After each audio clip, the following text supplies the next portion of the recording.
Right, guys, just going to explain causes of World War II. Why was there another World War in 1939? We all know World War One was terrible. People said it was the war to end all wars. But nearly 20 years later, you've got another one. So let's find out what happened.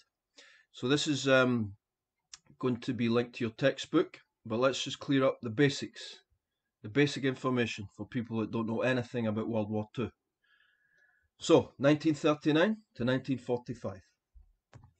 It's the Axis powers, so it's Germany, Hitler, it's Italy, Mussolini, and also quite a few countries in Eastern Europe who had lost World War One, been part of the Austro-Hungarian Empire, weren't happy with the peace treaties. So Hungary, Bulgaria, Romania, even Croatia for a small amount of time, and in Asia, Japan. They were allies with Germany in World War Two, and they were very nationalistic, like Germany. Now, Italy had won World War One, as you know, but they weren't happy with the peace treaty. They felt they didn't get the land that they deserved. So, what links all of these countries almost, even Japan, they'd been an ally of Britain in World War One, and once again, they were on the winning side in World War One, but they didn't get what they wanted from the peace treaty. So, what links all of these countries almost is that they weren't happy with the peace settlements from World War One, and they all had extreme nationalist or fascist leaders. Okay, now who are they up against? The Allies, Great Britain, France, basically all of Western Europe except for Spain and Portugal. Although Spain had a leader who was friendly with Nazi Germany, they were officially neutral.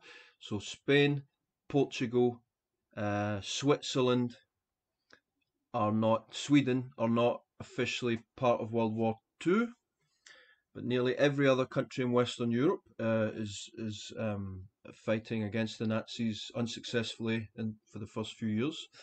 Then USSR, not straight away.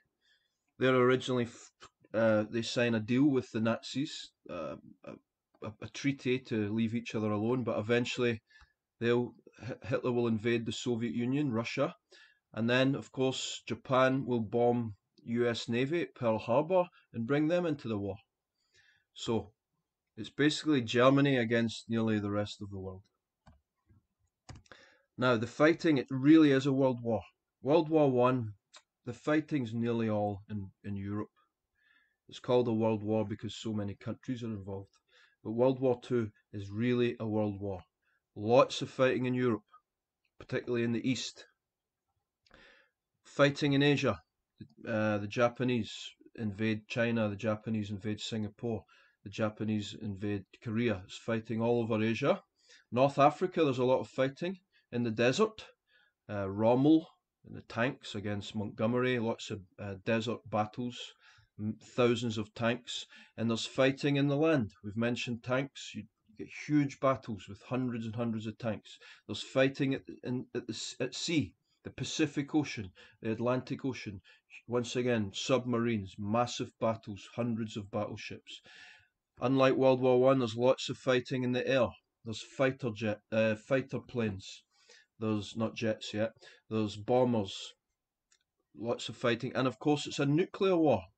It's the first and only time a nuclear weapon has been used in a war. And that happened in World War II when America dropped 2 nuclear bombs on Japan in 1945, bringing the war to an end. Now, it's also a war of extreme ideas. Yes, there was nationalism in World War One, but by this time, by World War Two, it's extreme nationalism. It's communism against fascism. And that leads to not just soldiers dying, but millions and millions of ordinary people being murdered. That doesn't normally happen in wars. Yes, the Napoleonic Wars, ordinary people were killed. The 30 Years' War, during the Reformation, ordinary people were killed. But normally in wars, it's just soldiers that are killed. But in this war, millions and millions of innocent people are killed.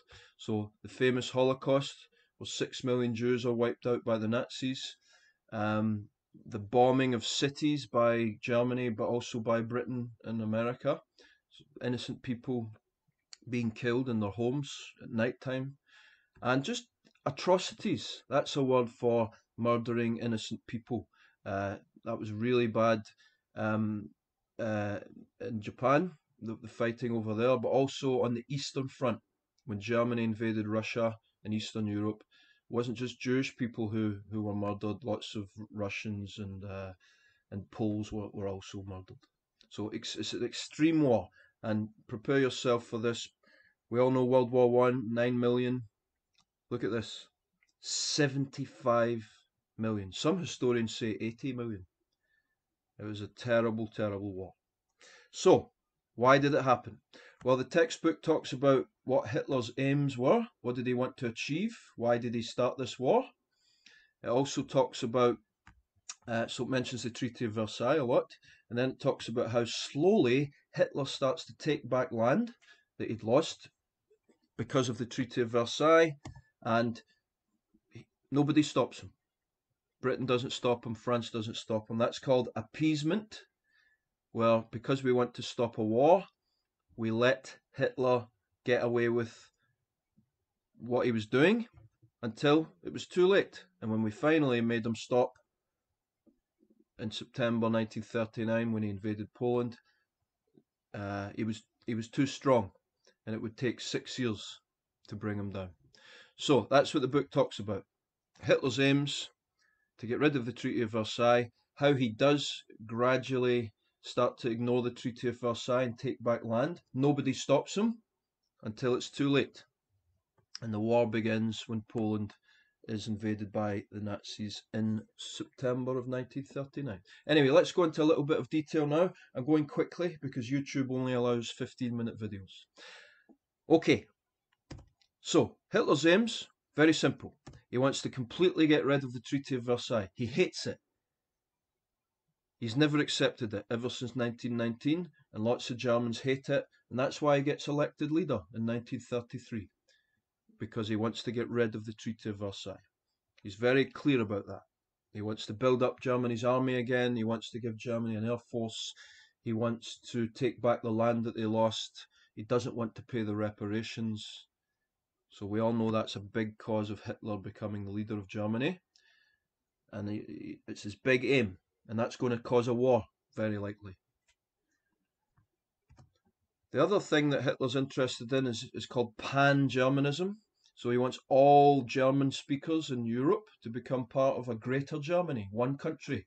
So whether they're Austrian or even Luxembourgish, he wants Germanic peoples to be part of one Germany. He's Austrian himself, but he feels German, part of the old Germanic tribes of northern Central Europe, like during the Holy Roman Empire. And his third aim is living space, Lebensraum. He wants to head east into Eastern Europe, and he wants to take that land from a lot of these new countries that were used to be part of the Russian Empire and then became independent countries after Versailles, like Czechoslovakia, Poland, and of course he wants to go right into Russia. And he believes that Germans are superior to Slavic people, the people of Eastern Europe, that they're superior to Jewish people, and there's lots of them in Eastern Europe. And he wants German farmers to go into the East, to have space to grow and become this huge German empire in Europe. So that's his aims. And up until about 1943, he really achieves his aims. It's only after that things start to go wrong. Okay, now what happens then? Well, what happens is this. He starts to rearm. Remember, Treaty of Versailles, lots of limits on Germany's armed forces, 100,000 soldiers, only 6 battleships, no air force, no submarines. He starts to ignore that straight away. He keeps it secret for a couple of years, but he starts building aircraft, tanks. Then, 1935, he goes public. Other countries find out what he's up to. He brings back conscription. That's when German men have to join the German army. No more 100,000, straight up to 2-3 million soldiers. And nobody stops him. This is called appeasement, where other countries let Hitler get away with this. We'll talk about why they did that in a minute. but nobody stops him. Remember, he's breaking the Treaty of Versailles. Theoretically, Britain, France could have invaded Germany and brought down the Nazi government straight away in 1935. If they'd done it then, it would have been quite quick because Germany weren't too strong at that point. But they didn't do it. For good reason, but they didn't do it. Anyway, what happens next? Well, he starts to break more rules, this time with the land that was taken away by Versailles. So the first thing he does is he goes into the Rhineland. It is part of Germany, but you may remember from our work last term, it was supposed to be a demilitarized zone. No German soldiers were allowed to be stationed in this western part of Germany because France and Belgium felt threatened, and Luxembourg felt threatened by Germany, and they didn't want any German soldiers to be on their borders. He marches in there, nobody stops him. Some people are saying at this point, in 1936, we should stop Hitler. And famously, Winston Churchill, he isn't Prime Minister of Britain yet, that will come later. He's saying, let's go and get Hitler. He talks about strangling the baby in the cradle. What that means is getting Germany, Hitler, before he gets too powerful. But it didn't happen. Once again, appeasement. Hitler was allowed to get away with this. Now, the next thing he does is he goes into Austria, the country of his birth. He is Austrian, German speaking. Plenty of Austrians are very excited about this because they're angry about Versailles as well, and they're nationalistic people. Not all Austrians, lots of Austrians are very upset. But you can see by this photograph, quite a few Austrians are happy. And they march in, and once again, we appease him. We let him do what he wants to do in order to stop another war. So the book talks about, is Hitler unstoppable at this stage? Now he starts to get more cheeky, braver. This time he goes into the western part of Czechoslovakia. It's called the Sudetenland. Well, there's lots of German speakers, and he takes that over. And at this point, we're really starting to get worried. So the British Prime Minister, he's called Neville Chamberlain, there he is. He goes to Munich in Germany, has a meeting with Hitler, sometimes called the Munich Agreement, and he says, peace, don't worry everyone, I've been to speak to Hitler, there's not going to be another world war. He's promised he will stop taking over more land, he's promised he won't take over all of Czechoslovakia,